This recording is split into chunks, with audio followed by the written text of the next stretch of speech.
Today, since there have been so many different kinds of incidents happening lately, I wanted to take some time to think about how we might be able to predict threats, so that's what I've prepared for you. There's a saying, forewarned is forearmed. I believe that if you're prepared, nothing is too difficult. I'm sure all of you are doing a great job with security. If there had been any issues or if you hadn't met the qualifications, it probably would have been hard for you to attend today. Unfortunately, this year, there have been a lot of attacks in Korea from some of the most notorious groups. So, why do these kinds of incidents happen?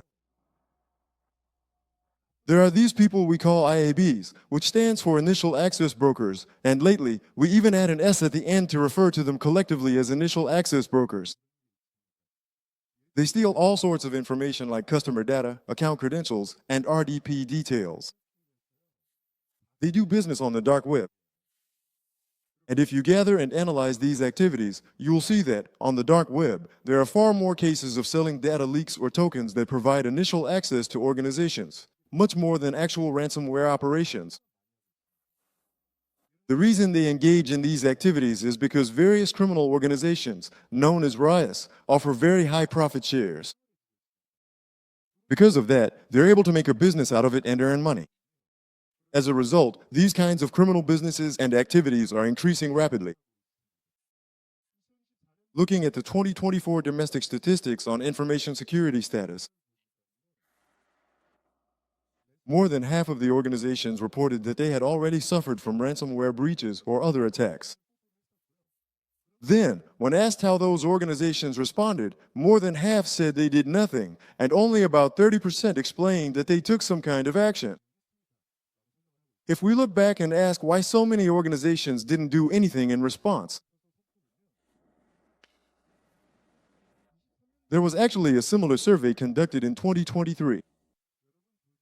We asked, how extensively does your organization operate security solutions? And in most organizations, more than half of the organizations said, we are already running about 50 to 100 security solutions. On average, organizations have 43 security solutions in place. This includes not just endpoint security, but also network, email, SSO, and a wide range of other security solutions. But even with all these security solutions in operation, why do attacks still happen, and why are we still exposed to threats? I think the reason is actually quite simple. Organizations just buy the solutions, but they don't really use them effectively. These solutions have a ton of features.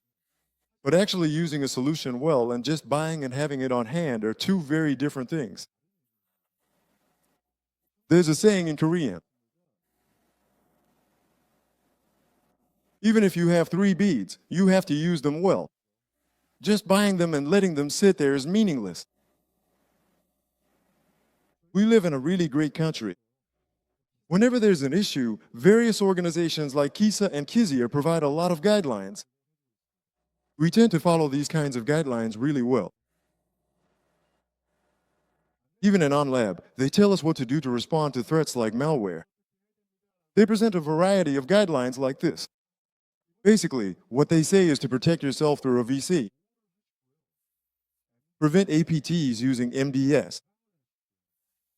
If you think there's a threat, you can use EDR to track that threat. That's what we often tell people. So, after doing pre-sales for these kinds of products for over 10 years, I finally realized that users are only utilizing the products for very limited, fragmented parts. So, I'd like to give a deep explanation about that and share my own user experience. V3, what most people think of is the signature feature.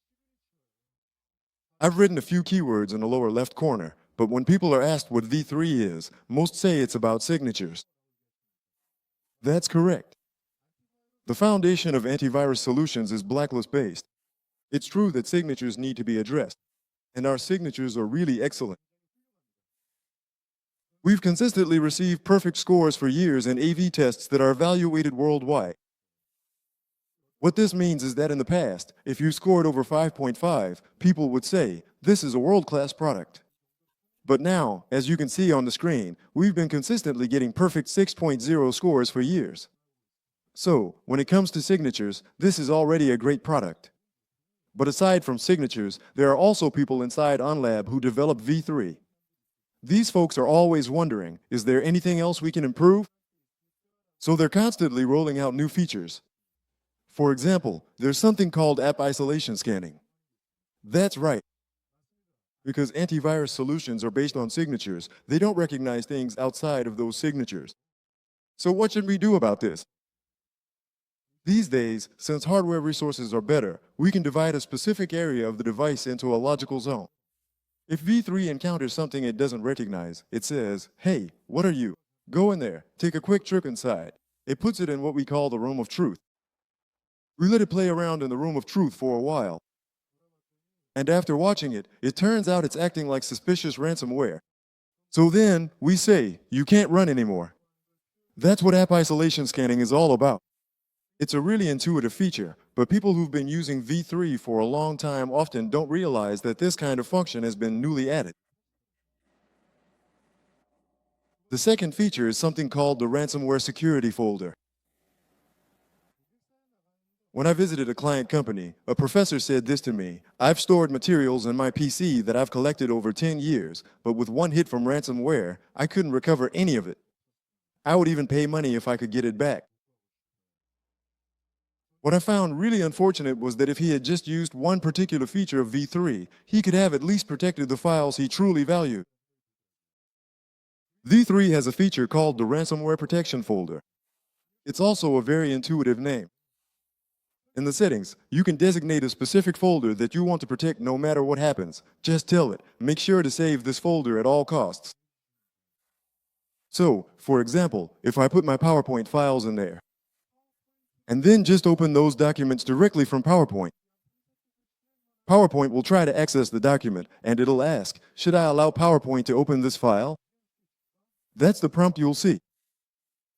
You need PowerPoint to open this document, after all. So, if you check the box at the bottom and add PowerPoint to the list of allowed processes, from then on, only PowerPoint will be able to open those documents. Ransomware won't be able to access that folder. If that professor had used this feature, he could have saved all his data. Next, let's talk about MDS, as mentioned in APT.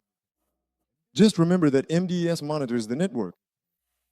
But there could be suspicious activities hiding inside, and those could spread and propagate internally. In this process, before a file created or executed on a user's PC spreads laterally, it asks, "Hey, isn't this suspicious?" There's a feature called execution holding that holds the file before it runs, just in case.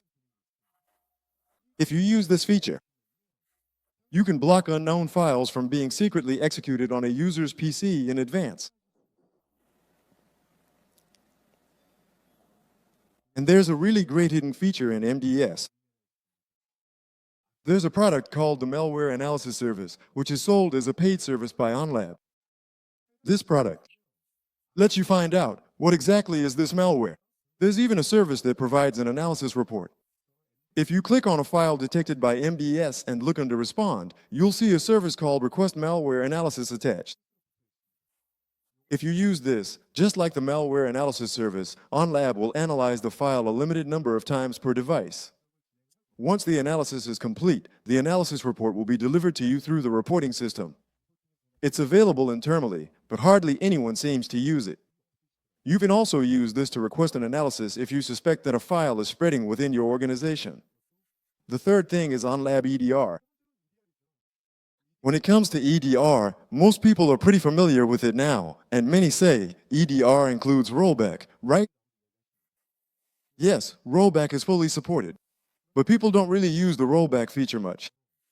So I asked them about it. Why don't you use it? And the customer said, when a user contacts us saying they've been infected with ransomware, rolling back is just too much of a hassle. That's what they said. That's true. By default, our system uses image-based rollback, so if a specific user gets infected with ransomware, the administrator has to perform the rollback. But if you click on it, you'll see that at the bottom of the file-level rollback section, there's an option for automatic. They didn't know about this because they've only ever used image-level rollback before. I recommend that you try pressing it one more time to take advantage of this new feature. What I'm about to talk about now, in my opinion, is the highlight of AhnLab's EDR. This is something that no other EDR has been able to implement, and it's a feature I always describe as excellent. If you look at the EDR dashboard, there's a section called Widget where you can configure settings. By default, that section is turned off, but if you look below, you'll see options for news clipping and security advisory. Let me explain what this is. Our team leader saw the news on his way to work this morning. There was a security news report saying that a hacking incident had occurred in our area and that malware was spreading within our organization. But the news didn't include any hash values, any IP or URL information, etc. He tells me to check what this information is and figure out if it's spread within our organization. That's what he says to me. So what do? I contact the security vendor like AhnLab sales representative. I send them the news and ask, please provide any IP information or hash values related to this news. Then the sales rep contacts their internal analysis team. They say, please give us any information related to this. They get the information and pass it on to me. I contacted them in the morning, but the feedback only comes in the afternoon. The sales reps have their own work to do, after all. They have to look things up, too. But if you turn on the feature you see on the screen right now, it displays IOCs related to security news, that is, indicators of compromise like IPs, URLs, domain hashes, and so on, right on the screen. And as you can see on the right, it groups together users who have ever communicated with those IPs, showing them as a number of threats. If you just click on that number, you can single out the users in your organization who are related to that news article. So what do you do then? You just need to question those users. You can even adjust your approach to find out what their purpose was when they accessed it, as if saying, you're caught now. I highly recommend making use of this feature. Next up is MDR. Since we basically provide MDR services free of charge, if you have trouble analyzing things internally, just reach out to me for help. If you make use of these basic solutions that you're already using, your security will be completely covered. I'd like to say that, but honestly, that would be a lie. Unfortunately, technology keeps advancing all the time. At MITRE, a nonprofit organization under the U.S. Department of Defense that studies only cyber attacks, they've categorized typical cyber attacks into a 14-step matrix. Within this, there are 227 attack techniques, and recently, there's been a turning point. In the past, when hacking groups tried to hack an organization, they would follow this process, and in the resource development stage, hackers would use their own talents to create tools and attempt to hack the targeted organization. But these days, this resource development stage has largely disappeared. When attempting to hack via the web, hackers used to prepare in advance by analyzing the environment and creating hacking tools tailored to the organization before launching an attack. But these days, all that preparation is done by purchasing everything online. They just pick and buy, like shopping on Kuon. If you go into the Russian black market, which is the largest in the world, you'll find that you can buy tokens for any organization you want, at whatever price you want. When you log into these sites, everything is nicely laid out in English. If you just click Translate to Korean in Chrome, you can see everything right away. People go into these sites, look for tokens belonging to certain organizations, or even search for hacking codes that could be used to hack those organizations, buy them, and then attempt hacks using those tools. Because of this, we also need to not only have solutions, but also come up with new processes and ways to strengthen our security. The famous cryptographer Bruce Schneier once said this. He said that security is not a product. It needs to be managed as a process. In other words, we shouldn't just respond in a static way. So, it's definitely necessary to have ways to dynamically adapt to the system. That's why you shouldn't just focus on collecting one-off events, as I mentioned before, but also develop the important ability to understand things from a broader perspective. Zero trust. It's probably the term you hear the most these days. Who are you? Hey, are you really one of our employees? It's about making sure you're authorized before you can communicate on the network. Various solutions you've already been using, like antivirus software or NetPC Keeper, are being collected and monitored through a system called EPP. If the system receives an event and determines that your security level is sufficient, then you can attempt to communicate with the internal servers at the gateway level. However, this is checked every few seconds. If we think there's an issue with the client, we immediately cut the session so they can no longer access our organization. You understand the logs generated at the endpoint, and you receive the logs generated on the network. But if you look at these logs individually, it's extremely difficult to analyze them together. That's why, through a platform called XDR, we collect logs generated from endpoints, networks, Office, SSO, and various other multi-systems, and aggregate them all in a place called the Data Hub. Whether it's self-hosted or on-premises, we can then respond using the machine learning and various scenarios we presented earlier. You can centralize and manage commands to each endpoint solution and endpoint network system through APIs. By setting up this kind of system, you no longer need to operate endpoints, networks, and each system separately for incidents that occur at the endpoint. Instead, you can monitor and manage everything in a unified way. We all know it's a good thing. But if we try to operate all these systems, we don't have enough people, and it's not easy to manage. That's why, even in the global market, when you look at similar cases, there's a lot of talk about the need for a management service that can handle the overall infrastructure, like XDR, in order to manage it effectively. And in the market, this is referred to as MXDR.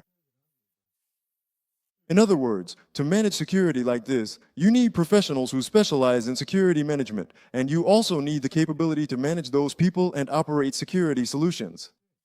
But since that's not easy, many people express the desire for these services to be provided so that someone can remotely manage them on their behalf. It would be good to understand MXDR as a kind of service similar to the remote monitoring services of the past. If you operate it that way, you can collect data from various systems installed on your organization's servers into a place called the Data Hub. From the Data Hub, if you transfer the data to us, we analyze the events related to those tickets and provide support for detection results and responses to such threats.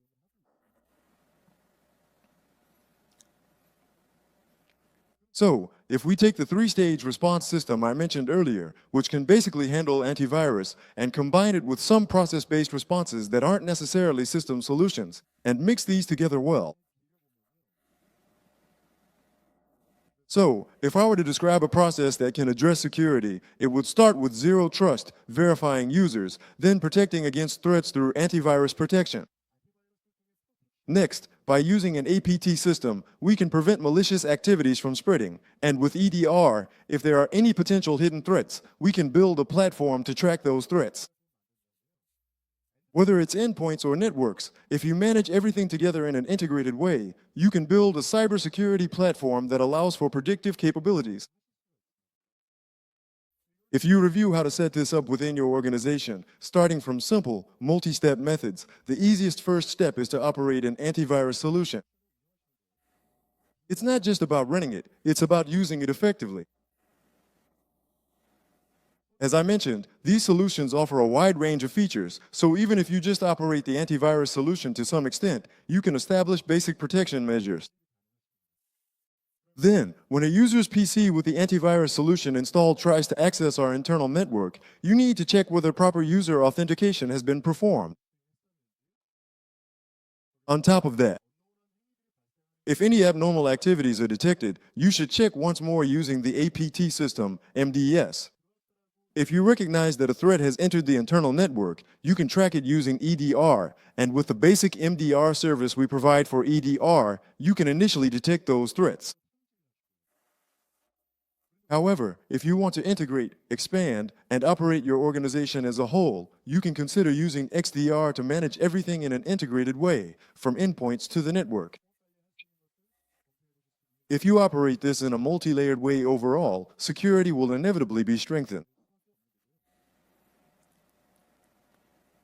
That way, even threats we couldn't predict before will come within the range of what we can anticipate. Let me give you a few combinations as examples. Buying a solution isn't the end of the story. You have to use it well. If you don't know how to use it, or if you find it difficult to use, we're always here to help. And it's perfectly fine to ask us about it. It's not just about running the solution. It's absolutely essential to have a process in place to make the most out of the solution. And there are a lot of new features as well. You should also consult with us about how to utilize these new features. I hope you'll develop the ability to see not just each object, endpoint solution, or network solution individually, but to look at everything as a whole. And lastly, we're always by your side.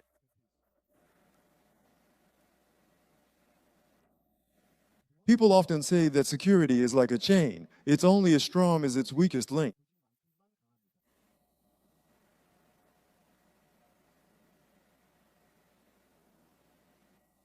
If you have a weak spot, we'll make sure to strengthen that area the most. Thank you.